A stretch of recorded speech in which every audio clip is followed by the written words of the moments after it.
quelle est l'utilité à l'heure actuelle en fait d'évoquer cela, ici dans notre contexte à nous?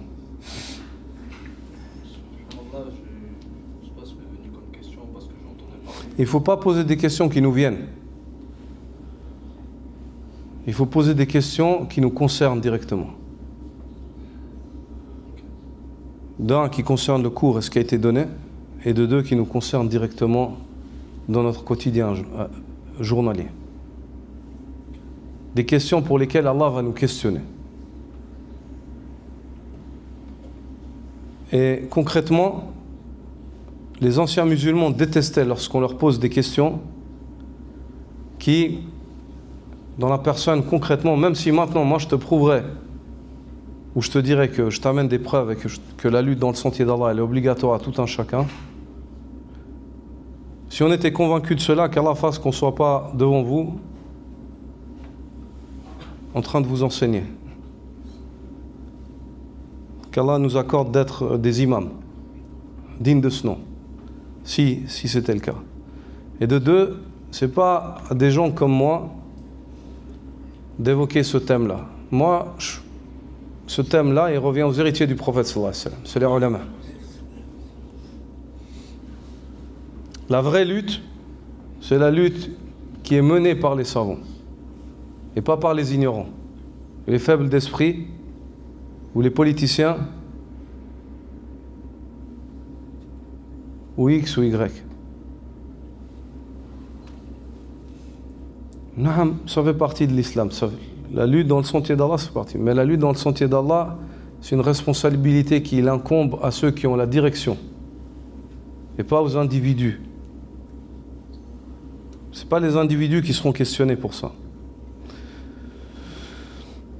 Si on serait questionné pour ça, à ce moment-là, oui, il faut traiter du sujet et l'évoquer. Mais Allah Azza wa Jalla ne nous questionne pas pour ça. Ce n'est pas notre responsabilité. Combien même, aujourd'hui, moi, je serais convaincu d'une chose, où, quoi, comment. C'est pas moi, j'ai pas un État, j'ai pas une armée, j'ai pas des généraux sous ma commande, j'ai pas des moyens. La lutte dans le sentier d'Allah, elle se fait pas avec des présents, avec des rêves et des illusions. Elle se fait avec des moyens. Le prophète sallallahu alayhi wa sallam, des fois, il n'avait pas de moyens, il n'envoyait pas les armées. Il n'envoyait pas. Il n'avait pas les moyens. À Mecca, les gens qui viennent accuser aujourd'hui les gens, ils viennent accuser les ulama X et Y. On entend beaucoup parler. Allah subhanallah. Pauvres gens. Wallah, pauvres gens. Le prophète sallallahu alayhi wa sallam à Mecca, il était devant lui, Abu Jahl a exécuté Yasir et Soumayya devant les yeux de Rasulullah sallallahu alayhi wa sallam. À une époque où il n'y avait pas de pistolet, il n'y avait pas de drone, il n'y avait pas de Kalachnikov, à l'époque où un homme fort, il était tué, mais il avait la capacité peut-être de tuer 10 hommes jusqu'à ce qu'on le tue. Et le prophète sallallahu alayhi wa sallam, c'était son cas. Il avait la force de plusieurs hommes. Au point où Ali radiallahu ta'ala anhu, il dit quand la bataille faisait rage, on se cachait derrière le dos du prophète sallallahu alayhi wa sallam. On se cachait. La nuit, à Médine, un cri a retenti. Pendant la nuit, le prophète, les sahaba, ils se sont réveillés, le temps qu'ils se préparent, le temps qu'ils regardent, qu'est-ce qui se passe? Ils ont vu un cavalier revenir. Il était pieds nus sur la monture. Il avait juste l'épée avec la ficelle attachée autour du cou. C'était qui? Rasulullah sallallahu alayhi wa sallam. C'est-à-dire, un bruit, il a retenti, le prophète sallallahu alayhi wa sallam, il est sorti de chez lui, il a sauté sur la monture, il a jeté l'épée sur lui, il est allé Allahu Akbar, pour voir si, en se disant peut-être qu'on est attaqué pendant la nuit. Il n'a pas dit aux sahaba, réveillez-vous, attendez, venez, je vais prendre du monde avec moi, tout de suite. Tu vois. Dans cette époque-là, le messager d'Allah sallallahu alayhi wa sallam, il passe devant, ils sont exécutés, il dit Sabran ya ala Yasir, fa inna ma'u'idakumul jannah. Patientez aux familles de Yasir, votre lieu de rendez-vous sera le paradis. Pourquoi? Le prophète sallallahu alayhi wa sallam, il avait la capacité de tuer Abu Jahl de ses propres mains, wallah, sans problème. Mais le fait que le prophète sallallahu alayhi wa sallam il réagisse à ce moment-là, ça impliquait des autres choses que les ignorants ne voient pas, les faibles d'esprit ne voient pas. Ça impliquait que peut-être il en tue un, deux ou trois, mais les autres sahaba faibles, ou bien les autres personnes qui sont à Médine, en situation d'infériorité et de faiblesse, ils vont subir. Et puis, tata'attal al-masalih. L'utilité générale, elle va s'éteindre. Et il y a un plus grand mal qui va surgir de cela. Donc ce thème-là, il y a beaucoup d'implications. En dehors des règles religieuses, il y a des implications. Quand les gens ils traitent et ils approchent ce thème avec les émotions, ou avec la politique, ou avec je pense, je vois, mon avis, ton avis, ouais si, ouais ça, des débats, ouais mais si, mais tu dis quoi, tu ferais quoi? Tu ferais quoi, tu dis quoi mon frère? Dis pas tu ferais quoi, tu dis quoi? Il y a on a un exemple. Cheikh al-Islam ibn Taymiyyah a dit, Allah Azza wa Jalla a révélé le Coran en deux parties. Le Coran mécois et le Coran médinois. La partie mécoise et médinoise. C'est pas pour rien. C'est parce qu'il y a deux situations dans la communauté musulmane à laquelle peuvent faire face les musulmans. Situation de faiblesse et situation de force. Et à chaque situation, en fait, il y a ses dispositions légales. La sagesse d'Allah, elle veut que il a enseigné aux musulmans comment ils doivent traiter dans cette situation et comment ils doivent traiter dans cette situation. Regardez, lisez. Tu penses qu'on est dans la situation médinoise maintenant? Tu penses qu'on est dans la situation mécoise? Regarde le contexte, à toi. Moi, je ne juge pas, déjà, je ne veux pas me prononcer. Donc c'est ici, je ne me prononce pas.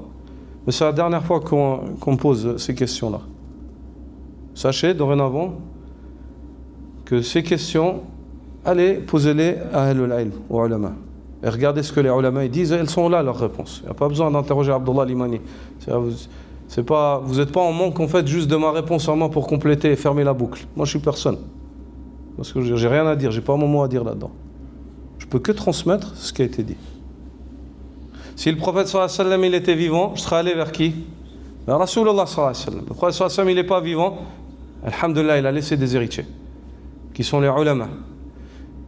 Et les ulama sont les héritiers des prophètes, et les prophètes ne laissent pas en héritage le dinar et le dirham. Ils ont laissé en héritage le ilm. Et les savants, ils l'ont pris, le ilm. Allah, ils l'ont pris, alhamdulillah. Qu'Allah Azza wa Jalla les bénisse en ce qu'ils ont pris. On les a vus. Ils ont pris l'ilm, et ils ont pris le comportement, ils ont tout pris. Des choses que nous, on est nulle part. Ils ont pris la ibada, ils ont tout pris. Ça, on témoigne. وَمَا شَهِدْنَا إِلَّا بِمَا عَلِمْنَا وَمَا كُنَّا لِلْغَيْبِ حَافِظِينَ. On témoigne que de ce qu'on a vu. On témoigne que de ce qu'on a vu. Ces gens-là, dont la barbe est blanchie, dont la ilaha illallah, Muhammadur Rasulullah, c'est eux qu'il faut interroger, c'est eux qui doivent répondre. C'est pas les gens comme nous, c'est pas à nous de répondre à ces questions-là. Le prophète sallam, il a fait qu'eux soient les héritiers. Et les savants, oui, mais les savants, ils sont en prison. Je vais te donner une règle. Tu sais qui c'est le savant? Le savant, c'est celui dont les savants, ils ont dit que c'est un savant, comme l'a dit l'imam Shafi'i. Et pas les ignorants. Donc moi, alhamdulillah, personne n'a dit que j'étais un savant. Donc tu n'as pas à m'interroger. D'accord? Tu vas interroger les savants, les ulama. C'est eux qui ont hérité du prophète sallallahu alayhi wa sallam. Alhamdulillah, tu n'as pas besoin, on boit un café, tu vas tout de suite comprendre qui je suis. Mais eux, on voit, tu n'as pas besoin de t'asseoir longtemps dans leur cours pour voir qui ils sont aussi. Alhamdulillah, qu'Allah Azza wa Jalla les augmente, préserve ceux qui sont vivants. Il nous accorde de tirer profit de leur ilm avant qu'ils disparaissent. Parce qu'il viendra un jour où leur ilm va disparaître, et leur ilm il disparaît comment? Avec la mort des savants, comme l'a dit le prophète sallallahu alayhi wa sallam. Il faut profiter d'eux tant qu'ils sont vivants. Et ça, c'est à eux de se prononcer là-dessus. Leurs fatwas sont là, alhamdulillah. Mais moi, je veux juste vous proposer, vous exposer une situation à l'époque du prophète sallallahu alayhi wa sallam. Le prophète sallallahu alayhi wa sallam, il ne faisait pas le combat et la lutte dans le sentier d'Allah comme ça. Les yeux fermés ou sur des émotions. Malgré la difficulté. Certains disent, oui, mais quand tu es attaqué. Mais là, ils étaient attaqués. Pourquoi est-ce que le prophète sallallahu alayhi wa sallam n'a pas réagi? Pourquoi est-ce qu'il n'a pas? Il s'était attaqué devant lui. Il aurait pu le saisir, lui enlever, le prendre. On a évoqué la force du messager d'Allah. Lisez les hadiths. Le meilleur lutteur des Arabes, il n'a pas réussi. Il n'y a pas un Arabe qui a tenu devant lui. Le prophète sallallahu alayhi wa sallam, il l'a soumis directement, à plusieurs reprises. Sans discuter. Tac, tac, tac, tac, tac. La force du prophète sallallahu alayhi wa sallam. Allah lui a tout donné. Il a tout donné, l'ilm, la force, la beauté, il lui a tout donné sallallahu alayhi wa sallam. Tout makarim al-akhlaq wal awsaf. Tu vois, subhanallah. Malgré ça, parce qu'il y a des choses à prendre en considération. Les choses ne sont pas comme on pense. Elles ne sont pas aussi faciles que les gens ils les présentent. Si des personnes ils pensent ou ils accusent, ils disent que ça, les savants ils font parce que ils veulent se cacher ou bien parce qu'ils veulent pas, wallahi, wallahi, Allah azza wa jal, hasbunallah ala haoula, qu'Allah nous suffise contre ces gens-là. Accuser les gens de science, subhanallah, c'est lourd, wallahi. أن تتهم أهل العلم هذا شيء ثقيل. Certains parmi cette sagesse dit لحوم العلماء مسمومة وعادة الله فيه معلومة. La chair des savants est empoisonnée et la coutume divine quant à l'honneur des savants elle est connue. Celui qui porte atteinte à un homme de savoir, ne serait-ce qu'un grain, Allah Azza wa Jal l'éprouvera par la mort de son cœur avant la mort de son corps. Par la mort de son cœur avant la mort de son corps. Et le khayr, il est avec eux. Le prophète sallam dit Al-baraka ma'a akabirikum. La bénédiction d'Allah, elle est avec les plus grands d'entre vous. Wal akabir naw'an. Et les grands sont de deux catégories. Les plus grands d'entre nous sont de deux catégories. Akabirun fi sin wa akabirun fil ilm. Ceux qui sont plus grands parmi nous en âge et ceux qui sont plus grands parmi nous en science.